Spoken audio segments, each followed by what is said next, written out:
Tourism doctor जरम बेला ने जो power point presentation में दिखाया है चीफ मिनिस्टर्स पर्यटन विकास योजना को लेकर, इसका लॉन्चिंग जब हुआ है 2012-13 में, तो मैं as cabinet minister department of tourism का इंचार्ज मिनिस्टर था।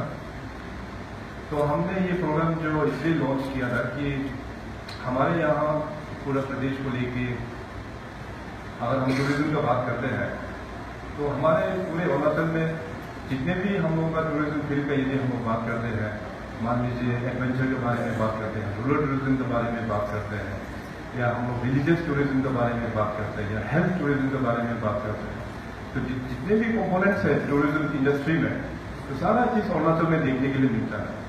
तो लेकिन गवर्नमेंट की ओर से और अपने लोगों की ओर से कुछ इनिशिएटिव थोड़ा सा लैकिंग हो गया है इसको आगे ले जाने के लिए।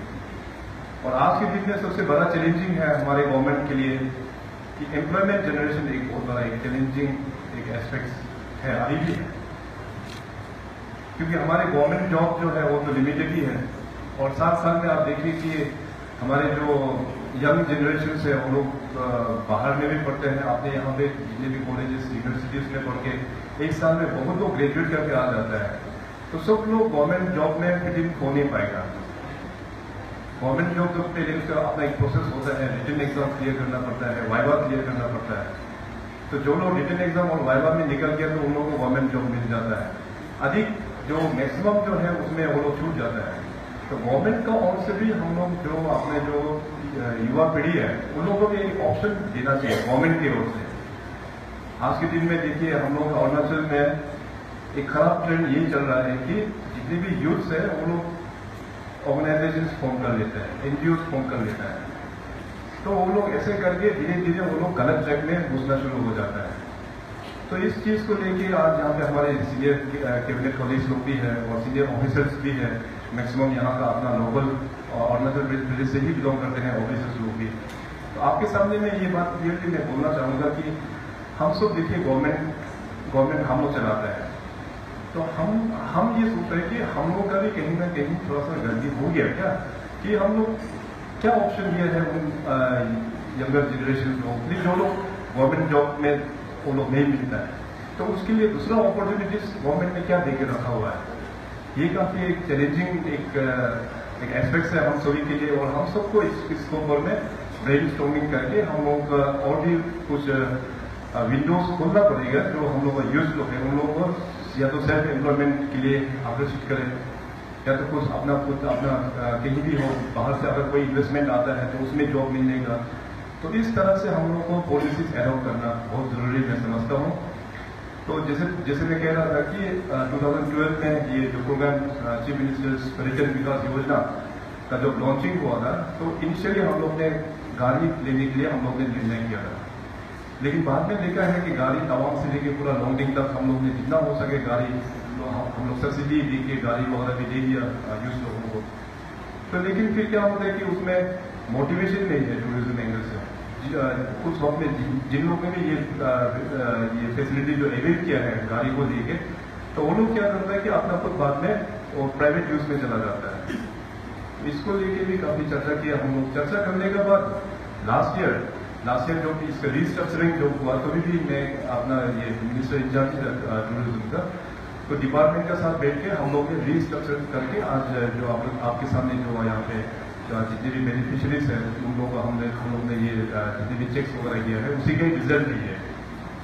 अभी इस रीस्ट्रक्चरिंग में आप लोग देख सकते हैं कि हम लोग जो हुनर से रोजगार का जो स्कीम है गवर्नमेंट ऑफ इंडिया का, जिसमें हर एक साल हम लोग अराउंड 500 यूथ होटल इंडस्ट्री में उसको बुला के हम लोग ट्रेनिंग देते हैं।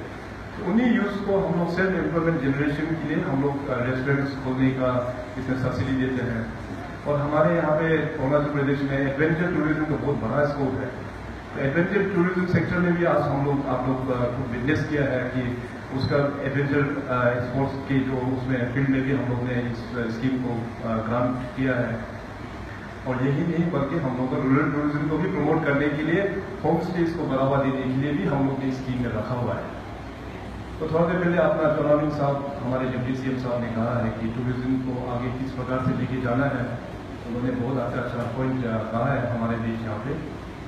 तो देखिए टूरिज्म जो है सिर्फ डिपार्टमेंट और टूर ऑपरेटर्स को छोड़ने से नहीं होगा। इसमें टूरिज्म को बढ़ाने के लिए हम लोग का पूरा कम्युनिटी लोग एक साथ होना पड़ेगा।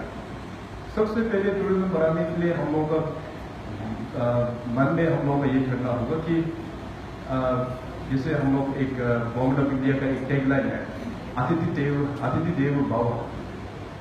जो हमारे गेस्ट है वो हम लोग का भगवान सम्मान। जब तक गेस्ट लोगों को हम लोग दिल से इज्जत से हम लोगों को पेश नहीं आता है, टूरिज्म को भी आगे बढ़ नहीं पाएगा।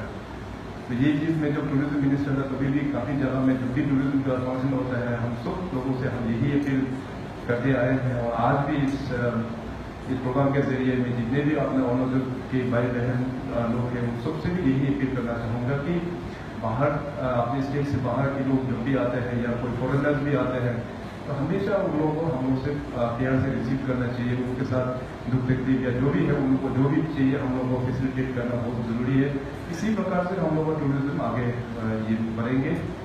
और कुछ दिन पहले ये कल परसों 6 तारीख को यहाँ में ईटानगर में म्यूनसिपल कॉर्पोरेशन के जरिए और डिस्ट्रिक्ट एडमिनिस्ट्रेशन के जरिए एक प्रोग्राम लॉन्च किया है, जिसका शुरुआत आज सुबह से हो गया है, door to door garbage collection का भी। तो मैंने उस दिन प्रोग्राम में बताया था कि ईटानगर और नाहरलगुन जो है अपना अरुणाचल का फेस है, चेहरा है। तो इस चेहरा को हम सब मिलकर साफ सुथरा रखना बहुत जरूरी है। यहाँ ट्विन कैपिटल में गवर्नमेंट ऑफ इंडिया लेवल से बहुत मिनिस्टर्स, सीनियर मिनिस्टर्स लोग आते हैं, यहाँ पे सीनियर ब्यूरोक्रेट्स लोग भी आते हैं, और जितने भी बिजनेसमैन हैं यहाँ पे आते हैं ईटानगर नाहरलगुन में। तो सबसे बड़ा इंप्रेशन क्या होता है कि ये गंदगी जो है बहुत इंप्रेशन खराब हो जाता है हम लोगों को। तो मैं डिस्ट्रिक्ट एडमिनिस्ट्रेशन और ईटानगर म्यूनसिपल कॉर्पोरेशन के काउंसिल के जो काउंसिलर्स है उन सबको भी धन्यवाद देना चाहूँगा कि आप लोग ने बहुत अच्छा प्रोग्राम लॉन्च किया है door to door garbage collection का। तो हम लोग का सिटीज़ को हम लोग साफ रखना बहुत ज़रूरी है। इसी प्रकार से हम लोग टूरिज्म को आगे हम लोग बढ़ा पाएंगे। और जैसे मैं अभी इन्वेस्टमेंट के बारे में बोल रहा था, तो मैं हमारे कमिश्नर और हमारे चीफ सेक्रेटरी मैडम को मैंने इंस्ट्रक्शंस दे दिया है कि हम लोग को एक सिंगल विंडो एक पॉलिसी फ्रेम करना जरूरी है, पॉलिसी ऑन इन्वेस्टमेंट। अभी क्या हो रहा है कि मान लीजिए कोई बाहर के लोग यहाँ पे आके इन्वेस्टमेंट करना चाहता है, चाहे वो हाइड्रो पावर सेक्टर क्यों ना हो, टूरिज्म सेक्टर क्यों ना हो, एग्री सेक्टर क्यों ना हो, हॉर्टिकल्चर सेक्टर क्यों ना हो, किसी भी सेक्टर में अगर बाहर के लोग यहाँ इन्वेस्टमेंट करने आता है तो गवर्नमेंट के पास जवाब नहीं है हमारे पास। उसी प्रकार से हम लोगों का एक सिंगल विंडो एक पॉलिसी, इन्वेस्टमेंट पॉलिसी फ्रेम करना बहुत जरूरी है। मान लीजिए कोई आता है वहाँ से टूरिज्म सेक्टर में, मान लीजिए कोई यहाँ पे कोई 5 स्टार होटल बनाना चाहता है बाहर के लोग, तो सीधा अगर यदि मेरे पास आऊँगा तो मेरे पास आता है तो हम उसको सिर्फ डिपार्टमेंट में रेफर कर देंगे, और डिपार्टमेंट में भी ऐसे क्लियर कट पॉलिसी ऐसा कुछ भी नहीं है। उसी प्रकार से एग्रीकल्चर सेक्टर में भी पॉलिसी नहीं है, ये हॉर्टिकल्चर सेक्टर में भी नहीं है, तो सब डिपार्टमेंट में इस तरह का पॉलिसी नहीं है। तो मैंने इंस्ट्रक्शन दे दिया है, अभी बहुत जल्द अभी एक कमेटी बनाया जाएगा, वो कमेटी के जरिए से हम लोग इन्वेस्टमेंट पॉलिसी बहुत ये बनाना जरूरी है। इससे बहुत सारा हम लोग का हल प्रॉब्लम्स का सोल्यूशन आ जाएगा। जैसे हम सबको पता है कि अपना पास हम लोगों के पास अपना ओन रिसोर्स बहुत कम है, तो हम लोग जो भी हो गवर्नमेंट ऑफ इंडिया को ऊपर ही डिपेंड करना पड़ता है। अगर ये हम लोग ये इन्वेस्टमेंट पॉलिसी यदि बना लेता है तो बाद में आके कोई यहाँ पे इन्वेस्टमेंट करता है तो सबसे पहले हम लोग का स्टेट का रेवेन्यू कलेक्शन भी बढ़ जाएगा, और सेकेंडली जो सबसे चैलेंजिंग प्रॉब्लम मैंने आपको जो बताया है एम्प्लॉयमेंट जनरेशन का, ये प्रॉब्लम भी सॉल्व हो जाएगा। तो इसी प्रकार से हम लोगों का इकोनॉमी भी ओवरऑल इकोनॉमी भी स्टेट का अच्छा हो जाएगा, ओवरऑल बहुत अच्छा ग्रोथ होगा। तो यहाँ पे सीनियर ऑफिसर भी सब मौजूद है, तो आप लोगों से भी मैं अनुरोध करता हूँ कि अपना चीफ सेक्रेटरी मैडम की लीडरशिप में इस जो पॉलिसी है इन्वेस्टमेंट पॉलिसी को जल्द से जल्द आप लोग ड्राफ्ट कर लीजिए। ड्राफ्ट होकर हम कैबिनेट से भी वेटिंग करने के बाद तो हम लोग इसको दूसरा स्टेज में लेके हम लोग फिर वहाँ पे मीटिंग्स वगैरह ऑर्गेनाइज करना शुरू कर देंगे। लेकिन हाँ, ये एक बहुत ही एक चैलेंजिंग का बात है कि हम लोग को लोकल जो हमारे जो लोग हैं उसको भी एक्सेप्टेबल होना पड़ेगा। बाहर के लोग कोई इन्वेस्टमेंट के लिए आता है तो उसमें जो भी है एक्सेप्टेबल होना पड़ेगा। तो उसके लिए हमारे जितने भी कलीग्स हैं, मेरे कलीग्स हैं, मैं उन लोगों को भी ये रिक्वेस्ट करता हूँ, साथ में जितने भी पंचायत के लोग हैं, लोगों का अवेयरनेस जनरेट हम लोग को करना पड़ेगा। क्योंकि हम लोग अपना स्टेट के लिए अगर खुद नहीं सोचेगा तो वो उस हिसाब से उस स्पीड से हम लोग आगे हम लोग बढ़ नहीं पाएगा। तो एनीवे आज टूरिज्म का फंक्शन है, तो मैं टूरिज्म में ही हम कन्फाइन रखना चाहेंगे अपना स्पीच को। तो जैसे अभी टूरिज्म में हम लोग को और भी बहुत सारा चीज़ काम करना है, और मैं इस साल से मैं सोच रहा हूँ कि मेन इशू हम लोग का जो कनेक्टिविटी का जो इशू है वो बहुत प्रॉब्लम इशू है। तो पिछले साल से अभी हम लोग का जो एडवांस लैंडिंग ग्राउंड ALG करीबन 6-7 जगह में अभी काम चल रहा है, और बहुत ऐसे एयरपोर्ट में काम जल्दी, अभी इनोवेशन भी शायद 1-2 जगह में भी हो चुका है, और बाकी में भी जल्दी काम स्टार्ट ये खत्म हो जाएगा।